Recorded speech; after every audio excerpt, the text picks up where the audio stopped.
Apple's new iPad should be on the market in late March. At today's big unveiling, Apple CEO Steve Jobs says the iPad resembles an iPhone, but it's much larger. He says it will be better than a phone or a laptop for reading books, playing games, and watching video. The iPad starts at $500. So we wondered, why is this new iPad such a big deal? CBS 4's Alan Janae takes on tonight's good question. That's what it looks like. Very thin. More people seem to be interested in what Steve Jobs said today than what the president is saying tonight.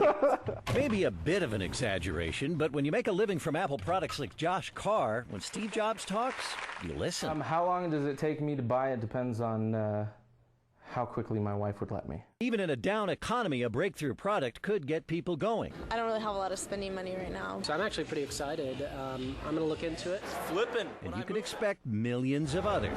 Apple, it seems, has learned a few tricks from their hugely successful iPods and iPhones. But the technology isn't necessarily new. They take stuff that other people have and sort of combine it and make it better, right? Sure. They make a revolutionary product and make it simple for the average user to be able to understand.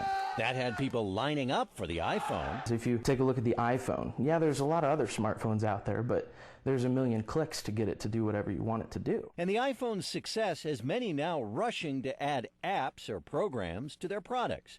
The iPad's about the size of other e-readers. The Kindle's already being upgraded. The iPad has a lot more stuff on it. You can do keynote presentations with it, so Keynote is basically Apple's version of PowerPoint. And more apps are likely to follow. If my doctor wants to show me my x-ray, he can haul in the iPad and show it to me. He could, yeah, absolutely. If someone was willing to write the software for that sort of a technology, then it could easily be done. So look to the iPad to change how we use devices and what they do, even if Apple isn't able to convince us we need it. I don't need a tablet. Unless it will allow you to be able to fly to the moon or whatever. Liftoff. We have liftoff with Apollo 14. Well, that's still a little out of reach.